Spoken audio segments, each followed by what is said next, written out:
G'day y'all, it's The Edward Show. I'm your host, Edward Fox, and together we're going to dive into the lives and stories of extraordinary individuals I meet from every corner of our globe. G'day viewers and listeners, it's Ed Fox. I meant to say g'day y'all. That's the name of the show actually. G'day y'all, it's The Edward Show. Because I moved north from the deep south, Matt, to learn how to say y'all. So, people say, I'm down here in Nashville, and people go, oh, where are you from originally? I said, I'm from the deep south. They're like, what? Lower Alabama? No, further south, southern hemisphere. Like and then they South America. Yeah, that's right. That's right. So I say, g'day, y'all. Right. Yeah, south of America. I thought south of America. Yeah, so, hey, folks, I have one of my friends on that we had met online during the pandemic, probably. I've been on his podcast. He's been on my podcast. And so we wanted to have him back and talk to him a little bit more about the entrepreneurial journey and just life in general. Matt, I always have trouble. Is it Levenhagen? Levenhagen? My side of the family calls it Levenhagen. Levenhagen. Okay. There's some factions in my family that like to call it Levenhagen.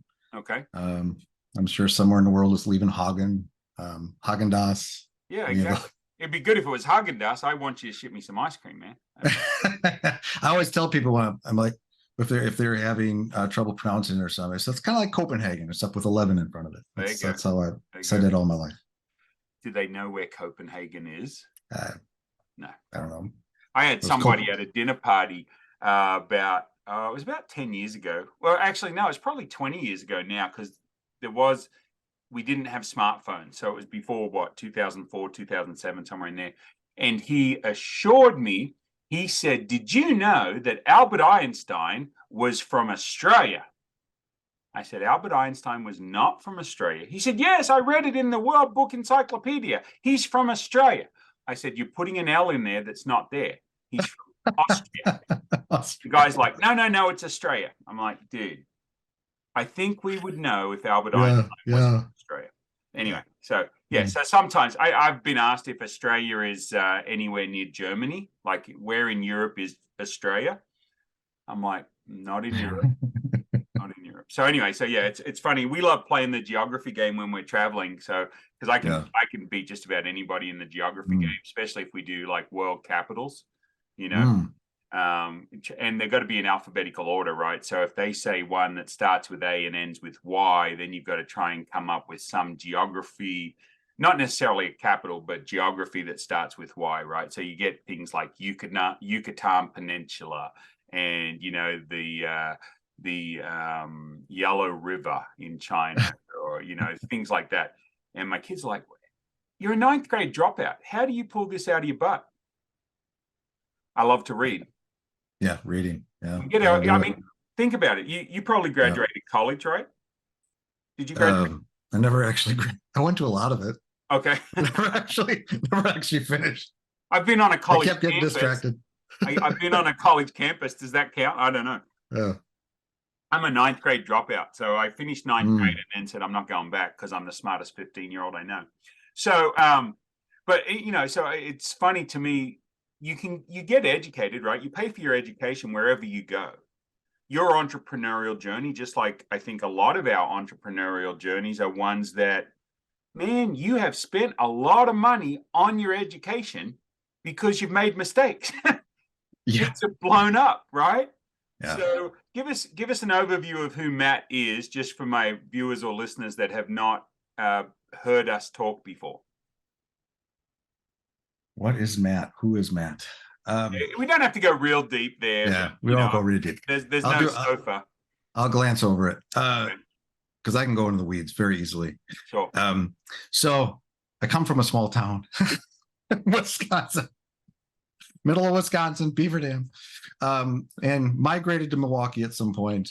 That's where I'm from, and so. Over the last 3 decades, I'm a little older than I probably look. I'm 52. So I've been doing stuff for a few decades. I started out in my 20s as an artist, and then I eventually actually decided to make money.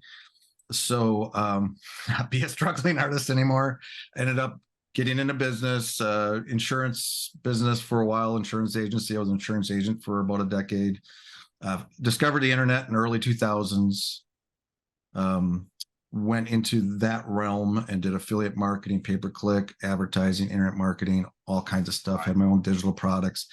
Eventually, that I got burned out, and Google kicked my butt for so many years. I got out of that around 2012 and pivoted to do something I was really I kind of was passionate about. I kind of enjoyed doing, which was building websites. And so since then, since 2012 is 2023, I'm still doing that. I freelanced for a couple of years, worked as a lead web developer for like 4 years for a company, for a corporation, then came out of that. And for the last 5 years, I've been running my own agency, started my own agency. So that's it in a And nutshell. focus predominantly on only web design, or did you go back to doing some other digital marketing stuff as well? No, so I purposely have focused on web design and development. So and part of that is my experience, my past experience in business and marketing and all that informs what I do.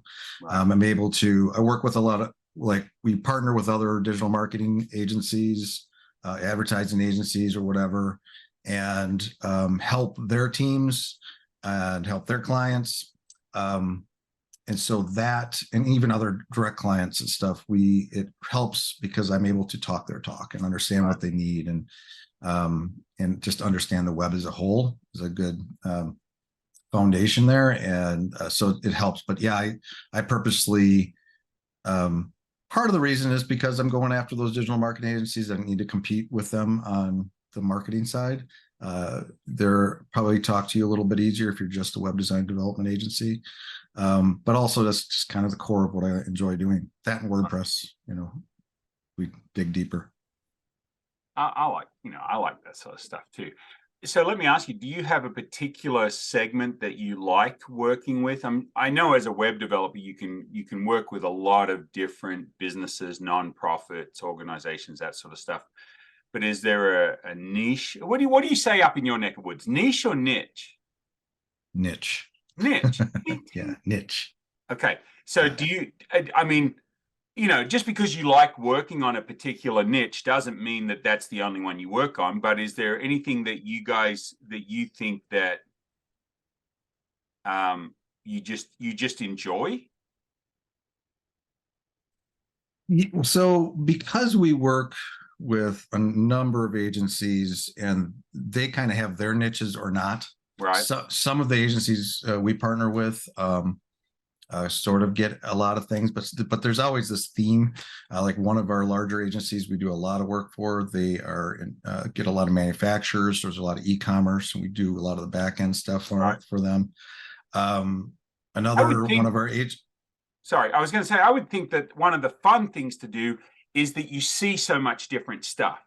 Yeah. And that's really the fun is doing that sort of like, hey, we can do this, and it's kind of fun to see new products or different ideas to be brought to life through a website. That to me would be the exciting part, not working on the same thing all the time.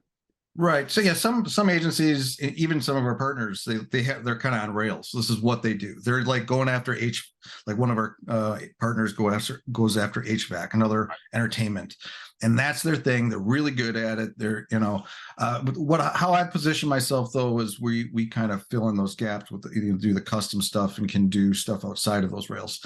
But yeah, I see a lot of stuff. So we have some like coaches or like people that do stage work in entertainment, or a lot of e-commerce, some is just e-commerce stores, a variety of different e-commerce stores. And so we do see a whole bunch of stuff. One of the things that I've tried to do this past year is I've defined our vertical, if you know what a vertical is, or kind of our niche. For people that may not, explain what a vertical is. So, well, a niche is very specific. If you're looking at the dog niche, or the cat niche, or or the entertainment might be a niche, but also could be I think of a vertical as more like if I'm going after what I'm going to talk about in a second, insurance. a niche could be maybe, insurance agencies or life insurance agency, Right. but the vertical is everything. Like it could be the companies, it could be other things that they do in that industry. So it's more industry based, right? Is Right. that how you understand it? Yeah. Yeah. So it's kind of like if I'm going to go after, if it is dogs, you could be very, very specific, very niched, but you could also, if you think about it as a vertical, you might provide different types of services to, throughout that industry. All right. Um, but Speaking of dogs, I went to a small zoo the other day. It wasn't very big. All they had was one exhibit, and it was a dog. It was a Shih Tzu. Did that hit? Did you get that one? it did. I got it. Yeah. Yeah. It was Okay. a So, shit sorry. too. So Yeah. okay. So let's say No, you're it's really offering good. different. They just I pop in. look. They just pop. So you're inspiring me because I realize I can't. I've heard so many jokes over the years, and I can't spit a single one out, except Really? that one when I told you the other day. With Yeah. Yeah. what's this? Yeah. What's this? I don't know, but there it goes again. There it goes again. Yeah. Yeah, that's something Yeah. my dad told me a lot. That's good. Yeah. That's a literal dad joke. Is it? Yeah. Right. Exactly. My dad's favorite one was the cemetery. We lived right around from a cemetery, and so people dying to get in there. It's the dead center of town. Yeah, so we get those all the time. So those were pretty funny. Yeah. You just roll your eyes and roll with it. But my dad was really good at coming up extemporaneously. Like you would say something and it would sound like something else, and he would turn that into a joke. So I've got some of those for you. We'll talk about them a little bit. So okay, so your vertical is, it might be dogs, and instead of niching down, you might offer different services and different levels. Yeah, you might. Right, like so.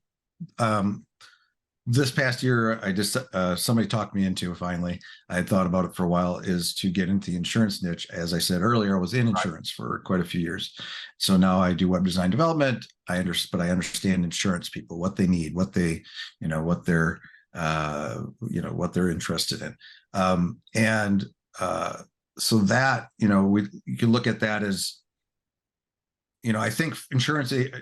So the niche is kind of like those insurance agencies that need WordPress sites. They're looking to rebrand, or they're looking to something very specific.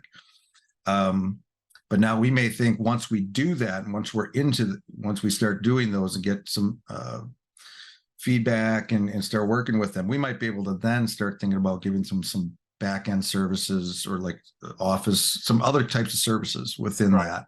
And then we might branch out to different types of agencies, or even insurance companies at some point, and do all kinds of things. When you started, so this is where I really want to get into, because what I'm finding as a business owner, there's a lot of people that would like to be business owners. Okay, I hear it all the time. Oh, I'd love to start my own business. Well, do it. My dad would say 3 frogs sitting on a log. They all decided to jump off. How many were left? 3. Just because you make a decision, if you don't put any actions with those decisions, nothing happens, right? So I've got 3 kids. One of my kids is a risk taker like me. He'll take a risk, he'll jump in, doesn't matter. The other one wants all the lights from Wichita, Kansas to Los Angeles green before he ever leaves, right? He should be an accountant, probably more like that sort of person. That's the accountant I would want. I would want the one that dots all the I's and crosses all the T's. And then my daughter is she was afraid, like, oh, Dad, I don't want to really work for myself. I want a stable income. Okay, well, if you're an employee, then be the best employee you can be.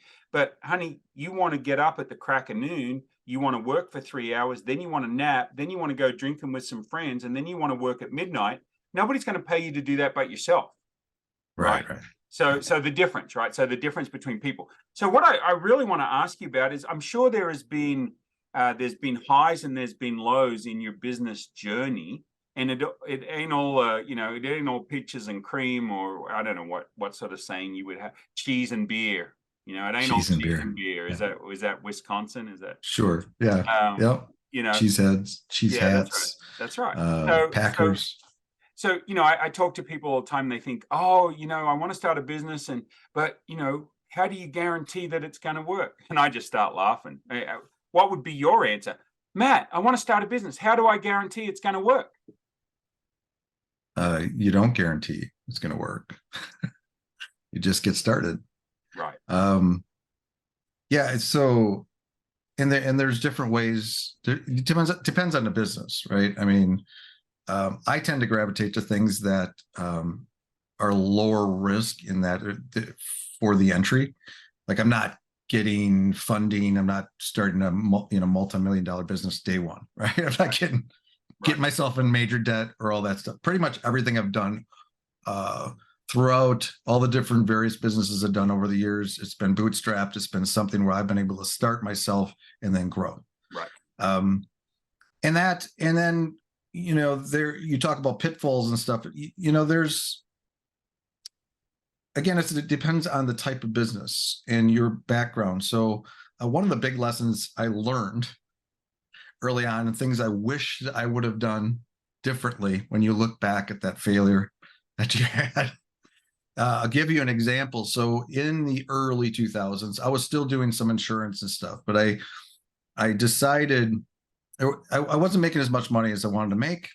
So I started this little gig on the side called Matt's Painting and Repair, a little contracting business.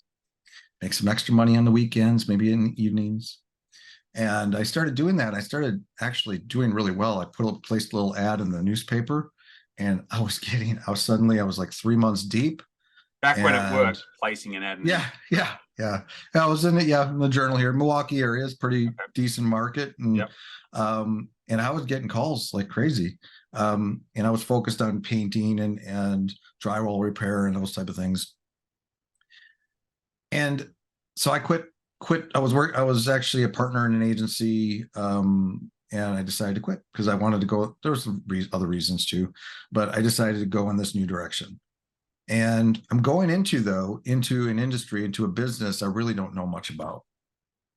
I was learning from Home Depot. You know what Home Depot is? You got a Home Depot's down there? Yes. They have these books, these Home Depot books and do-it-yourself stuff. Right. Now I had some background because my dad was very handy when I was growing up. I learned a lot. I hung out in the shop and so I had some woodworking skills and things like that. I had the art background, so I knew a little bit about paint. But I really didn't know anything about the industry. I didn't know anything. I was just walking into this thing that I, was going to learn on the way. And so I could do the work, and I did pretty good. I built within that first 6 months, 9 months, I started hiring a little team. I had like a couple other painters and a carpenter helping me. We started doing a little remodeling work. And then somebody introduced me to somebody else that was in that business. He was a contractor himself. He had been a contractor for like 25 years. Wow. And he wants to talk to me. And he talked me into partnering with him. And because he was very impressed on how well I was at building a team, and he couldn't keep people for some reason. Now, that should have been a red flag. Right. So not to go, again, not to get too far into the weeds, but basically months later, we're working. He's using my guys, working on stuff. He's got a lot of stuff. Sure. He's got a lot of projects, and I got my projects and doing good. But then he starts not paying me on things. And then he's got one of my guys out, on this, like miles and miles away on some project, and I didn't even know. Right. He starts stealing my guys, and it was a mess. But it was that, and there was a couple other instances, some other people I started doing some work for, and there was a lot of things that was just naive. I didn't know how to. I really wasn't good at running that kind of business. So yeah, I got beat up pretty bad. But do you feel like you learned more from that failure or that mistake? Because I say failure is just a comma, right? It's not a period. You just have to get back up, right? So failure is a comma, not a period. So I've always found that I've learned more from my mistakes or more from my errors or failures, whatever way you want to term it, than I learned from my successes. Did you feel like you got a lesson out of that you took away some stuff that's helped you since? I have I learned a lot of lessons. And you're right. I mean, you can read it in a book, you can have people tell you don't do this and that and the other thing. But when you're in it and you experience it and you experience the bad side of that Right. financially or whatever, it sticks. And it's deeper. You're in it. You know, you can see so much more detail about it, right? And so well, what ended up happening is I ended up having to let go of my crew, and I work I'm just going to work for myself. And then eventually I got back into insurance. That's the whole thing. But from those days, it hardened me, and it made me much more wary. Unfortunately, I have trust issues to this day, probably because of that, and other things that happen in business. But I think that's good though. Like you said, you went through it. It was bad at the time. Of course, it sucks. But in hindsight, honestly, I wouldn't trade it, because those lessons to this day serve me, so yeah, sometimes, so I don't regret having gone after that. I had a lot of fun. I enjoyed doing it. And I had so much fun with my crew and just building that. I like building stuff, building businesses. It sucks that happened, but like you said, I mean, I learned the lessons, and I think it's like, those among all the other lessons over the Right. years. Yeah. That's why I feel like I'm actually successful now, because of that. Yeah, I always tell the kids that we are a culmination of past experience. Most of the time, it's our own experience because we're too dumb to listen to other people's experience. My dad would say, "What doesn't kill you makes you stronger," and that kills you, we probably don't hear about it anyway. I'm like, Yeah. what am I meant to do with that? Like, what I am heard I? there's a lot of things in like Australia that can kill you. Yeah, just everything Yeah. can kill you in Yeah. Australia. So pretty much everything's killing you. That's right. So it's That's right. But it's so true because, and I think you said it earlier, you said you don't take a big risk to start something, you tend to bootstrap. So what I'm teaching people right now, I've created a consulting business because I like working with $0 to $100,000. I like working with those businesses because when I was 15, I left school and I didn't have a clue, but I wanted to start my own business. My dad said, "Dad, that will never work." I think that was reverse psychology because I did $100,000 in the first year in 1983 with an $80 buy-in. And it was just a lot of hard work and a yeah. lot of scrimping and saving and doing different things. And I'll tell that story one day. But I find that I talk to people. I say, "Oh, like one of the guys said, I want to start $120 million solar farm in Kansas because that'd be a good place for it." I'm like, "Okay, how much do you have to get that off the ground, or where's the capital coming from?" "Oh no, I don't have anything." Well, dude, that is unrealistic. Do you know anything about solar? No, just what I've read. Yeah, look, okay, how much do you have that you could put into a business? What's a business that you could actually start, and how much money do you? "Oh, well, I have, if I sold everything, 40 grand. I said, "Okay, if you sold everything and spent 40 grand and you lost it all, oh, I'd be living on the street."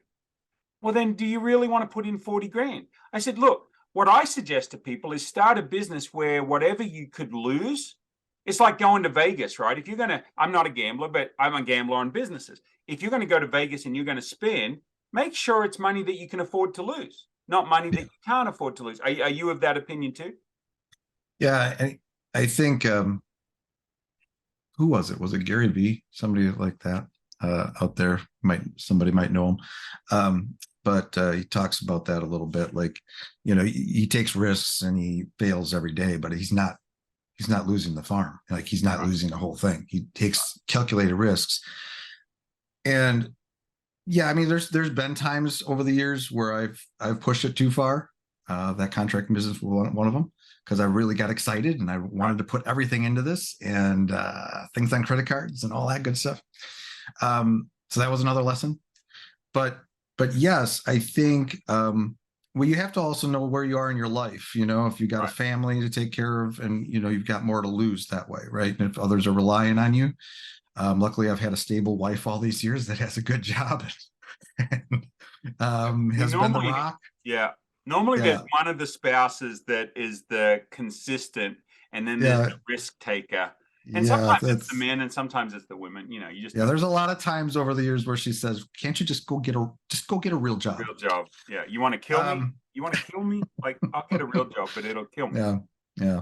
But no, like, for example, my insurance, my web design agency now, when I started it out, now I did have a little bit of a runway. I had some savings but I knew that was it. That was my runway. I was going to work within that framework. And I wasn't getting loans. I wasn't going to put myself in debt. I was comfortable for a year or two.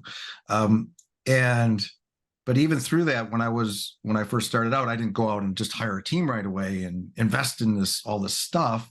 It's a little different in the services or in my business, because you can start out with very little cost overhead, especially if working on your house. But I didn't start investing or hiring until I started doing the work myself and getting contracts and getting work, and my income started to increase. And then I got that contract that paid for that resource, and that just scaled up.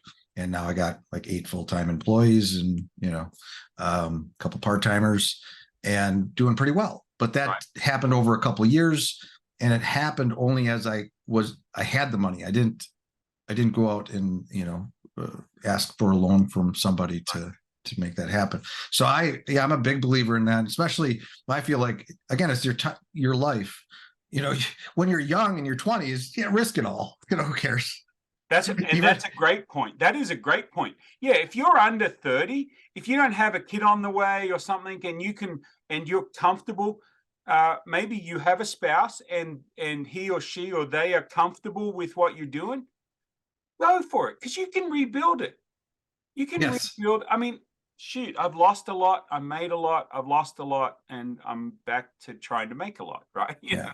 So, and I think I was that way through in my 20s, especially when I was doing art and all that. I was just whatever, I was trying to do this big dream thing, and then I got insurance. But even through my 30s, I was pretty risky.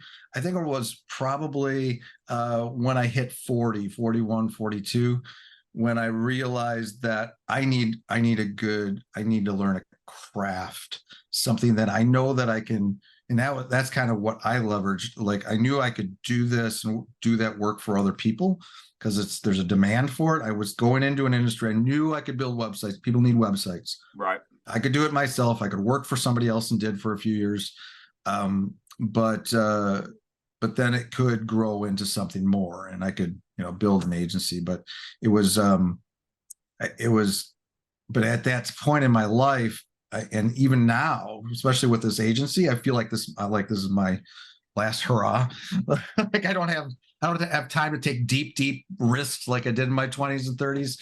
Now it's like, okay, let's be more calculated and careful, but at the same time taking risks. That doesn't mean I don't take risk. And I just, every time I hire somebody, I'm taking a risk, because it's going to cutting into revenue. So let me ask you this. Yeah. If you lost it all tomorrow, and you had to design a business that you could make money with as soon as possible. I've got a friend that got on a Zoom with me last night. He's 42, doesn't have a car, doesn't have a house, doesn't have a wife, lost it all. He is trying to figure out how to make some money. If that happened to you, I know what I would do if it happened to me, but if it happened to you, what would you do? And you can't go out and get a job. You can't go out and just get a job. You have to start a business. What are you going to do? So the way I would freelance. I would start there. I would do an assessment. So again, everyone's different. Everyone's got a different background, though. So you got to do assessment of what your skills are, what your skill sets are, right? And what do you have that's of value? Are you a good writer? There's so many things you could do, especially online and on the web. Are you a good writer? Are you good at websites? Do you know WordPress for some reason? Do you make a inventory of all the things that you can do, and see if there's a market for it. And there's a lot of freelance sites like Upwork, and that's when I first started this agency. I actually went to Upwork. Right. And I started getting a little work there, get some more, just to keep things going, a little cash flow. And you might have to start small. You might even have to undercut a little bit to get some business and get some experience and build your, whatever it is you're building. You got to build. Most businesses, you have to have some kind of portfolio, or at Right. least, people are, can refer you or whatever. But is you start with that, because there's such and it's competitive. Like I said, you might have to undercut in the beginning, but you may be good at what you do, and then shout it from the rooftops. That is something I think that in almost every, a lot of businesses I've had is shouting it from the rooftops, especially in freelancing and services. Tell everybody, just, you don't have to sell it. You don't have to say, come buy my stuff, but just let people subtly know what you're doing. Whether it's on Facebook, the people everyone around you, network a little bit, and just like, hey, this is what I'm doing, or look what I built, and just start getting that attention. So what I hear you, what I heard you say is, take a self-assessment of what you're good at, right? Something that you can do that you're good at, and find a way to present that as a product or a service.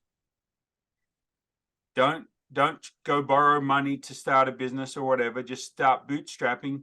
Use all of the online sites and the Upwork, the Fiverr, the freelancer, whatever it is, and out there and do it. Just like people are doing Uber and Lyft as part-time businesses, right? If your car's new enough, if you're a decent driver, if you can carry on a conversation, or even if you can't, you can be Uber or Lyft, and then get the word out there. You got to do some marketing. You got to get the word out there about what you're doing without, like you said, you don't have to be selling, but people have to know you exist.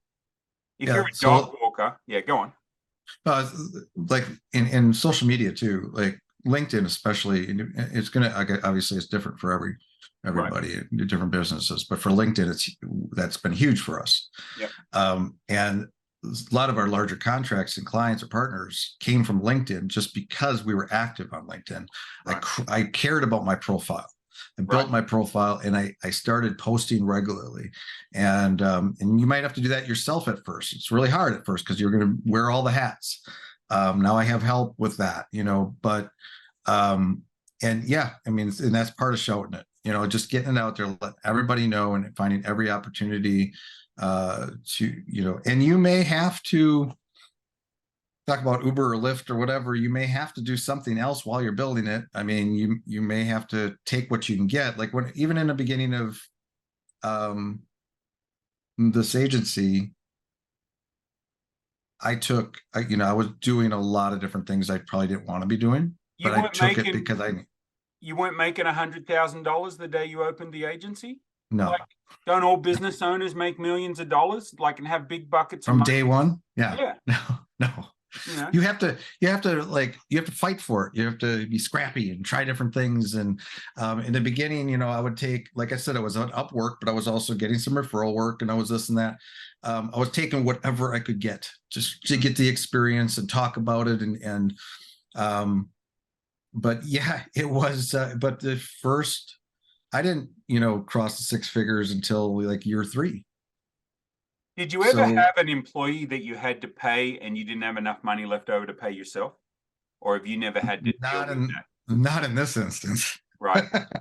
And if we talk about the Matt's Painting Repair business and remodeling, yes, I would pay everybody first, and then I would put my stuff on the credit card. So with COVID, with me, with one of the franchises I own in Wichita, all of the businesses that I did business with, that I made my money on, basically shut down. Mm-hmm. And we had to borrow. We got the idle money and the PPP money, but now we're paying back the idle money.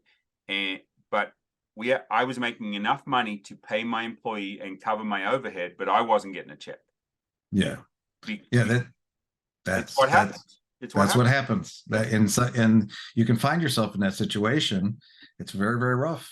And you could potentially turn that back around or not. Right. But I'm fortunate enough where I built things in a way, and plus I've been online for a long time. So luckily I had a little bit of networking behind me too, people that, sent me business. And, but I also was diversified enough where, I had some partners that got hit. I talked about the guy in the entertainment industry. Yeah. We lost a project or two. Right. Yeah. and they're doing events and all this stuff. Well, events weren't happening. Yeah. So they struggle a little bit, but we didn't, because we picked up business in other areas. So we, because we have such a diversified portfolio. And I've constructed my business where you ever heard of the book Profit First? Yeah. I've constructed my business that way from day one. I Okay. pay myself first. So if I can't pay myself, and I sometimes play with it where I shrink my income a little bit, my Right. profits, Yeah. like right now after hiring somebody. Yeah. I would like to be paying myself that amount more, but sometimes you have to take the risk. Or just make it a short-term contract, see how it Right. goes. Well, but that's the But expansion, right? You can normally don't have you have work for half a person, but you need them so that you can build on that, and that money's got to come from somewhere. yeah. So yeah, you got to see what you got to understand what you can risk and stuff. But at the same time, like there is a very minimum amount that I need to be able to take home. And if I Right. can't, then I got to figure out what expenses I have to get rid of. Right. So, and because again, the nature of my business, I was able to create my income first and Right. only invest in a team and resources and stuff when the money was there beyond that. So in the beginning, I just did all the work. So, would you, Yeah. for somebody that was interested in the entrepreneurial journey, what do you think are the top three things they have to understand before undertaking either a business owner position or an entrepreneur position? And to me, those two are very different. Okay, sometimes they can overlap. The entrepreneur can be a business owner. The business owner normally isn't an entrepreneur, right? Because the business owner wants to run the business. The entrepreneur wants to build businesses, get rid of them, build more businesses. Yeah. Three things. Yeah. Well, three, the first thing we talked about, I mean, so that lesson I learned about going into an industry, not knowing what I was doing, there's a way to, well, there's two things like we talked about, take that inventory of what you do know. If you can find something or zero in on something that you're really good at and can care about, there has to be the passion that has to be Right. there too. Maybe that's number two. But next, number one, if you can work for somebody else for a while. When I worked at a place called Rapid Crush. I worked there for a year in contract, and then they hired me for 3 years to do web development. That's where I honed my craft. I was able to not worry about the bills for those number of years and really, really learn what I was doing and learn about building teams and learn about all that. It was a learning experience. Right. I came out of that now I'm more prepared to start this agency. Plus I had done my other past efforts probably helped too. But so that's number one, is just either have figure out that what you're doing is something you're competent in and able to do and something you can get excited about. But either have that experience or something like that. I think that's foundational. Number two is, let's talk about the passion. You have to love what you do. You have to really love what you do. You have to some people they don't think passion plays into building businesses or being an entrepreneur or whatever, but I think it does. I think the reason I do as well as I do, and my clients love me, and I love sitting down at my desk every morning, is because I like building websites. Right. And they can hear that in me. They can, and I love solving problems. I love all the things that come with what I do. I enjoy. So that's a kind of a no-brainer too. If you want, especially if you want something long-term, because you're going to be doing this thing. If it does start, sometimes I say this to myself even now. It's like, be careful what you wish for, because it might come true. Like, I wanted to build a business all these years. Now I got one. Like, right. I got this team. I gotta actually get to work now every day. But you might be doing it, and this is going to be multi-years. What would number three be? I think is that could be. I want to say money. Having that stability.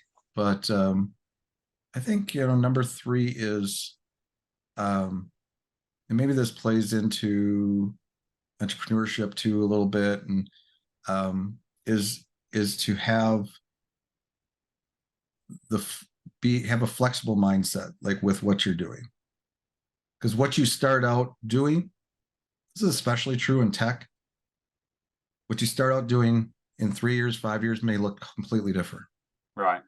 Based on the results you get and the feedback you get. And I think there's certain things like, I mean, obviously, if you're going to start a dentist office, you're probably not going to morph into something else. You're going to Right. continue to do dentistry. Right. But your But customer might tell you, oh, really what I want is teeth whitening, or really what I want is an right, orthodontist. And you right, might have to specialize in certain things. Really what I want is a concierge dentist that I can just pay a retainer to, and that I can just come in whenever I've got an issue, and I don't want to have to be billing insurance. So you can go in exactly, many of different directions. I say if right, you write a business plan, it's only as good as your first interaction with a potential client, right? So I would help kids at school with their business plans, and I'm not a big fan of like all of these elaborate business plans. Get the idea out there and then go find a customer, right? Find a customer, and the customer will tell you whether your idea is any good or not. So right. one of these kids wanted to do Christmas lights.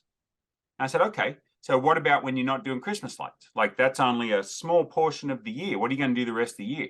Oh, I hadn't thought about that. Okay. And what if the first customer wants you to clean the gutters while you're up there? Are you going to clean the gutters? No, I don't clean gutters. Okay, I'm going to give you a $50 bill. You're going to clean the gutter? Oh, yeah, I'll clean the gutter for a $50 bill. Okay, so your business model just changed. You now do Yeah, Christmas lights and clean gutters, right? So I don't find business plans other than if I need to borrow money and I've got to like BS. This is growth. This is benchmarking. This is all this stuff. I don't find a business plan other than what I write on a napkin, like what's my product or service and who is my ideal client. What about you? Do you take a different view of that? no, that's about right. Yeah. Like, and the ideal client could change over time. And like I Right. said, well, the first couple of years, I didn't, talking about my agency, I didn't know who my ideal client was. I was Right. taking whatever I could get.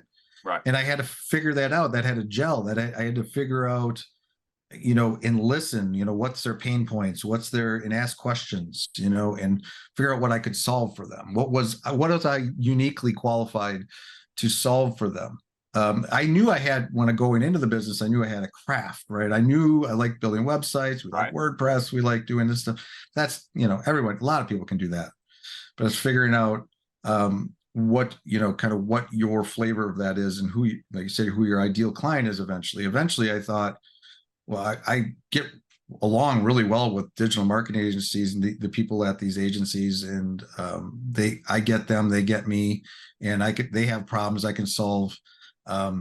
So even maintenance, I think for the first couple of years, I'm like, it would be really, it'd be interesting. It would be really nice to be able to sell a maintenance plan, like monthly maintenance. Right. But it took the first couple of years, I couldn't sell a plan.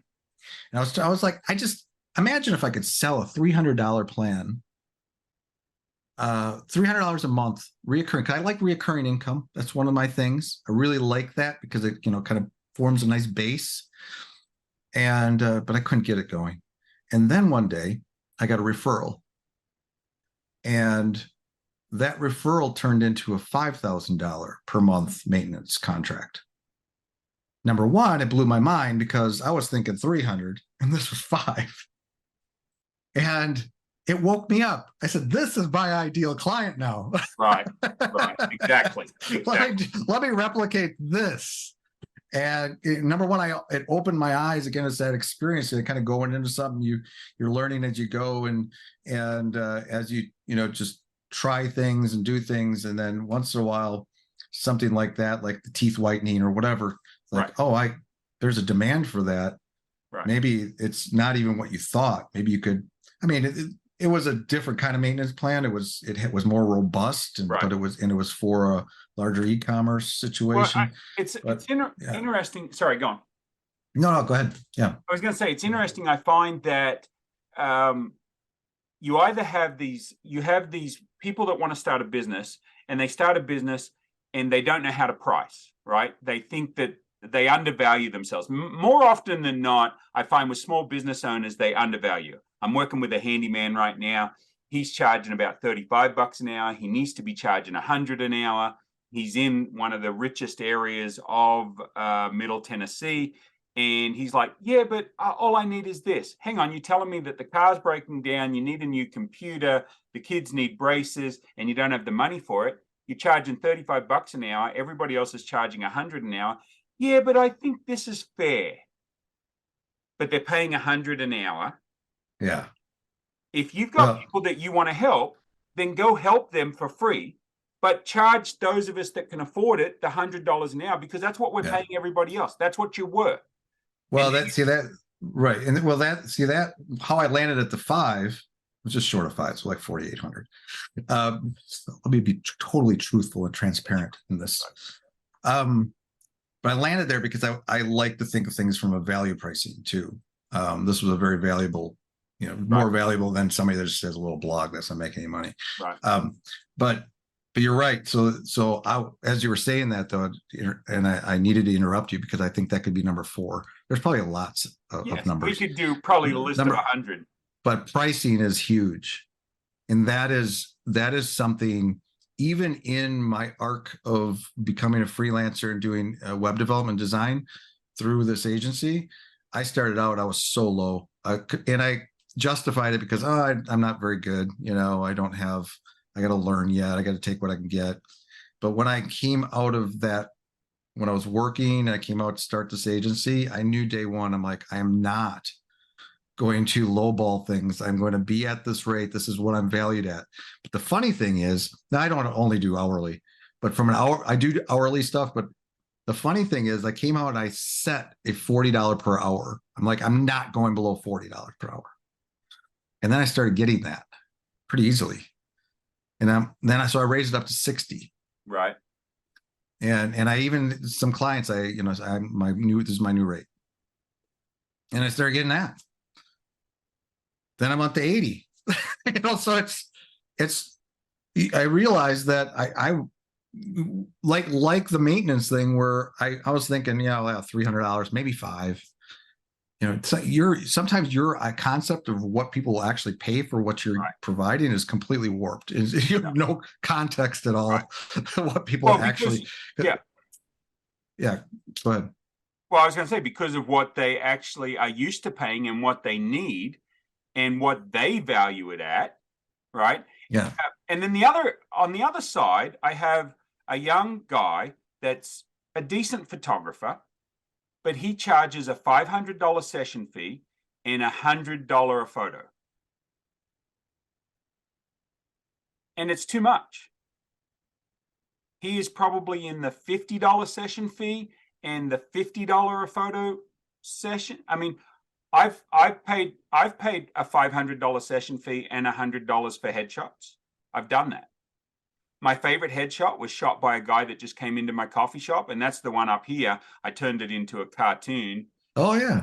Yeah. But that's my favorite headshot, and was just a photo guy. And he said, "Will you give me a $50 gift certificate to the coffee shop?"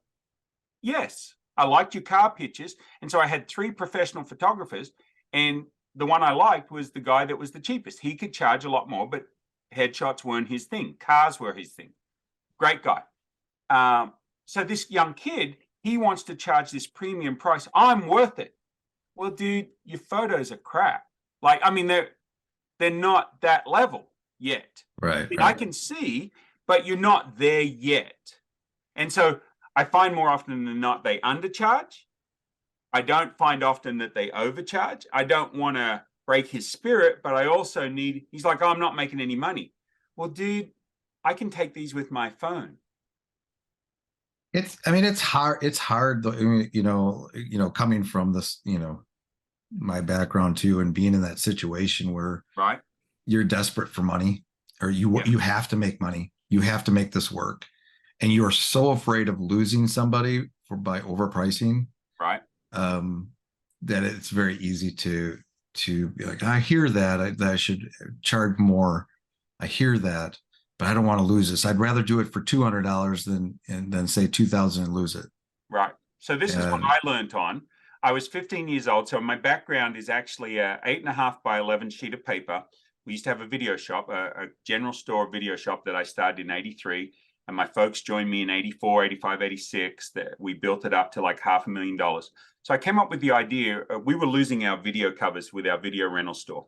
And so I printed these to put on, slide in the VHS box so that they would know where they got it from. 245 Queen Street. That business actually still exists, not videos, but 245 Queen Street, the shop's still open. And I came to my dad and I said, look, I've divided it up into this. I think I can sell the back squares for 250, the front squares for 350, and the spine for 400. And he said, I wouldn't pay you more than $30 for that. I said, Dad, I really think I can sell this. You know, I can make a couple of grand pretty quickly.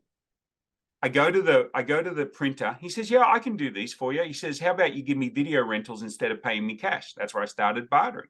Yeah, I love that idea. And then I went to all of these businesses. I went to a ton of businesses. I didn't know what I was doing. I was 16, 17. And I sold them for exactly what I thought I could get. And I didn't take a discount. I kept on it until I sold them.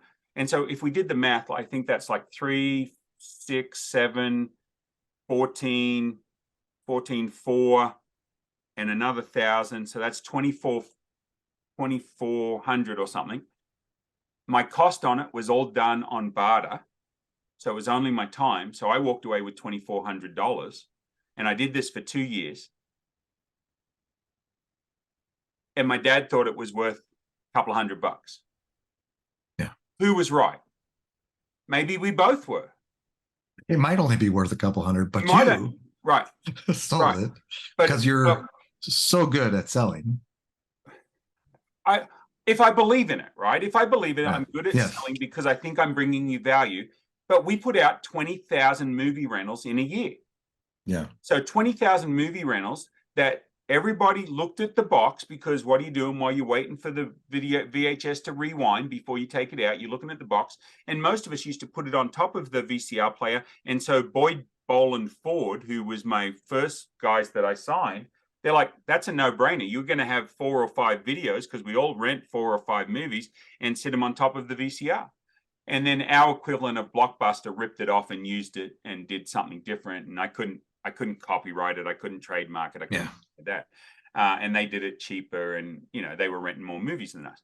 But I always tell people, you can take an empty piece of paper and you can create a business.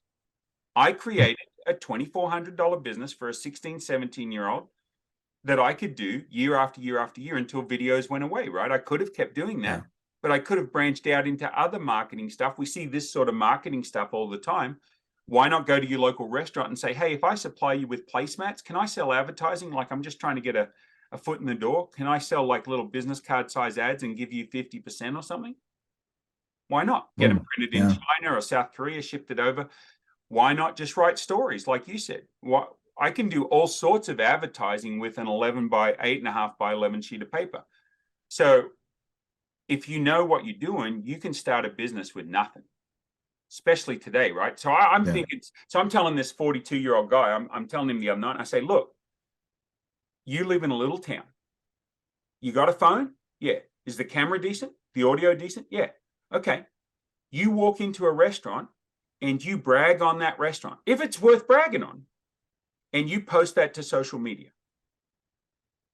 And you get yourself a following for that area. So let's say it's, I don't know, what's a little country town? Let's say Dodge City, Kansas. Okay. 26,000 people. You could become a micro influencer in your little town. Right? So if I walk into you and you're in Dodge City, Kansas, and you have a web development company, and I say, hey, Matt, I have 4,000 people on my Facebook page. I have about 10,000 people on my TikTok channel.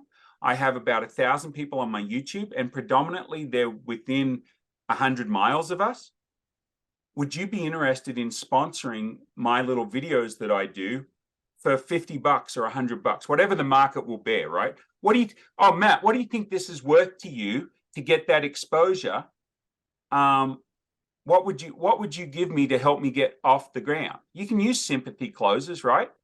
It's worth something. And he started it with nothing. All your social media is free. You don't pay for anything. You just ask all your friends to like it and to share it out. And if you're saying the right things, like, you can't be saying this place is awesome and it sucks. it can't be a 2.8 restaurant and you're giving it 5 stars. Right.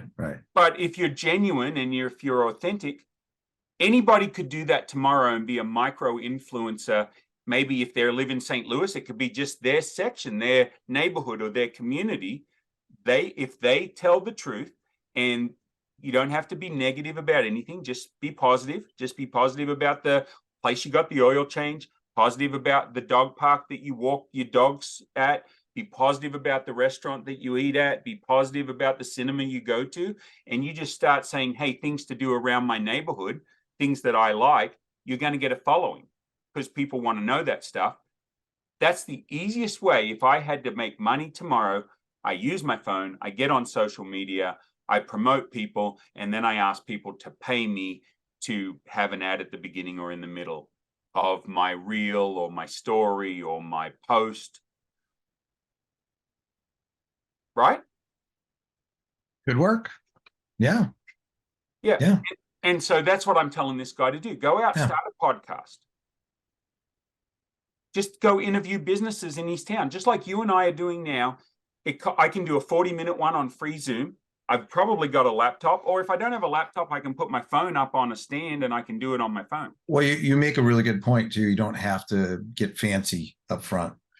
Actually, and you mentioned that about local podcasting and stuff. I think that's that's like a way underdone. Like you think of all the podcasts, like I got a podcast too, and all the people I interview, but they're all over the world and they're all these fancy people out there. And there's so many local businesses that you could sit down with and do a podcast with, and who knows where that would lead. But you don't have to start with, like you said, when I started podcasting, I started out on Zoom. Nothing wrong with Zoom. Nothing wrong with Zoom. Works for me. And in fact, I just did audio. The first 31 episodes were just audio. Eventually, I got fancy and somebody talked me into doing a video. And then I moved to Riverside. But I didn't do that at first. It was like just keeping it basic. And I had to eventually upgrade my audio and stuff like that. But it's, yeah, I mean, you can be, I don't know so much about influencers or that word becoming the influencer, but I like it around local. Yeah, just micro, not like a micro influencer. Yeah, you're not just Kardashian level influencer, but so there's a lady in Madison, Alabama, and she's like the mom that talks about everything that goes on in Madison and the things that her kids and her get up to and stuff. And she's become really big in that area. It's just a small town, but she's become a micro influencer that is teaching other micro influencers how to market. Yeah. And we have this ability. Never before in human history have we been in a position to own a small business that we have the exposure to reach everybody in our town, or everybody in the world, depending on what our market is. And so people are just, I need a lot of money to start this up. No, you don't. You got a smartphone. Your smartphone contains a better computer than they used to get the guys on the moon, right? Yeah. It has a better camera than most of us used for the first 30 years, 50 years we used camera. 100 years probably we used camera. It has all the free tools.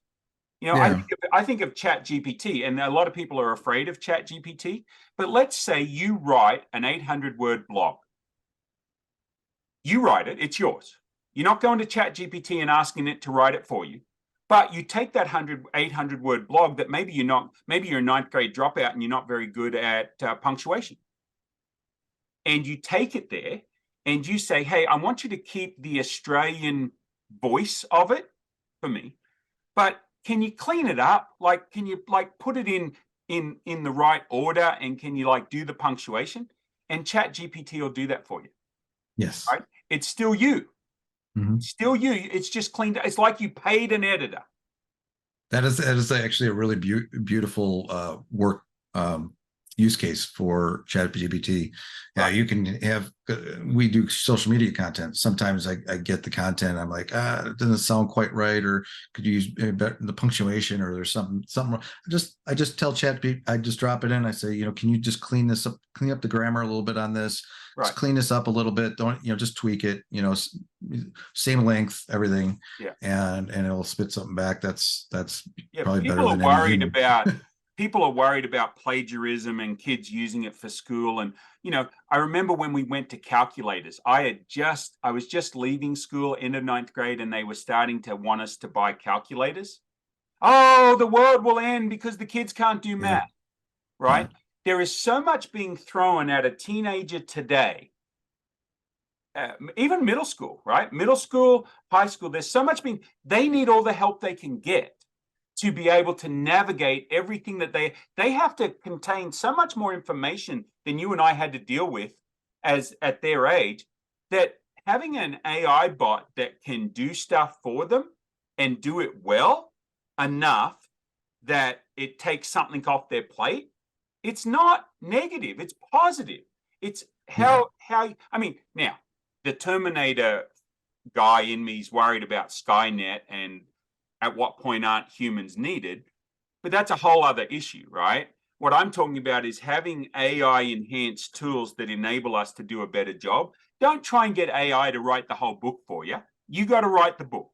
But you could ask it to lay out a 10-chapter book with these bullet points and give you an overview of where you should head. So I was trying to teach this guy last night. I said, you know what gigging is?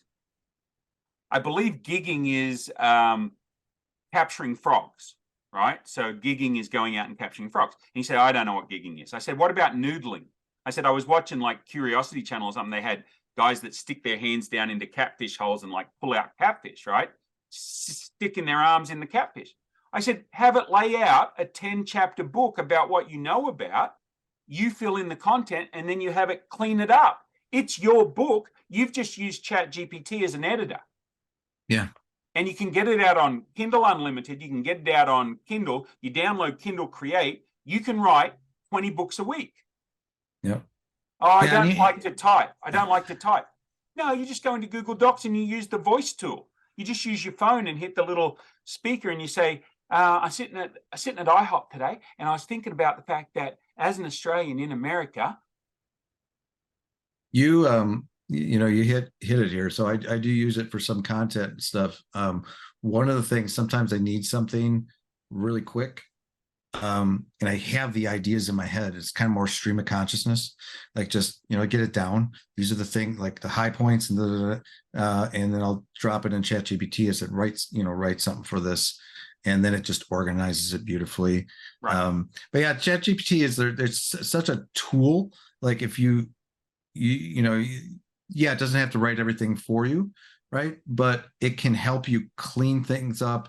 It can help you organize things. It can create the outlines. It can create. I even had it on my blog, mattlevenhagen.com blog.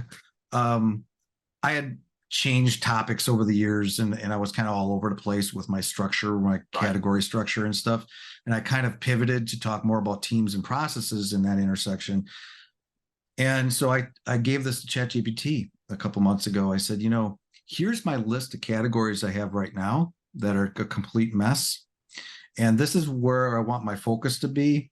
And can you reorganize these for me? Wow. That's more intuitive, or more, that makes better sense structurally. And seconds later, I had a completely well-organized, categories. And I just gave that to my VA. I said, okay, those are our new categories. Go build that. Go change that all. And boom, and I just, there's little things like that. It's time savings. It's the organizational factors. It's little things that can do that. That if you're not leveraging it, you're missing out. And that's a good point to end. I've been writing this zombie novel. Every idea that came to me, like just a different paragraph, I just voice it into a doc. And I said, can you organize this into what makes sense? And so I just copied and pasted it, and it reorganized it. It it did a couple of paragraphs where I forgot I'd sort of like I'd taken the same character and said two different paragraphs of the way that they might act in a certain situation. And so you still got to clean up some of the stuff. If garbage in, garbage out. It's always been the way with computers. Yeah, well, you have to massage it. You're not going to get it always the first time. You say, okay, well, I like that, maybe a little shorter, or remove this, or a little less humor in this article. I don't want to be too over the top. Yeah, that wouldn't come from me. That might come from you, but there wouldn't be less humor. But you're exactly right.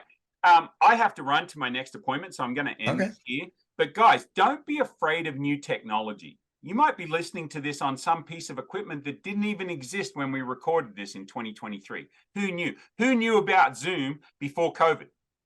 Zoom was out there. I used Skype. I used a lot of different things, but we now use it as a tool virtually every day. And a lot of people say to me, I hate Zoom. Man, it has connected me to you. I would have never have met you if not for Zoom. I would have never met Paul Odendahl if not for Zoom. I wouldn't have met Sue Brook. I wouldn't have met Joe Matz. I wouldn't have met a bunch of quality people if it wasn't for Zoom. Zoom's changed my life for the positive because of the relationships I've used it to build. It's just a tool. It's just a tool. Just like a hammer, just like a pencil, just like a car. It's a tool. So, Matt, always great talking to you. We could probably talk for about 3 hours on this topic. Thanks so much for being on the show. Thank you for having me. And we'll have all Matt's information. If you need a website, you need to reach out to Matt because he's a great guy. G'day again. Well, that's it for the show. Hope you enjoyed it. Be sure to like us, subscribe, follow, write a 5-star review. All the good stuff. Thanks a lot for listening, and look forward to having you listen to the next one.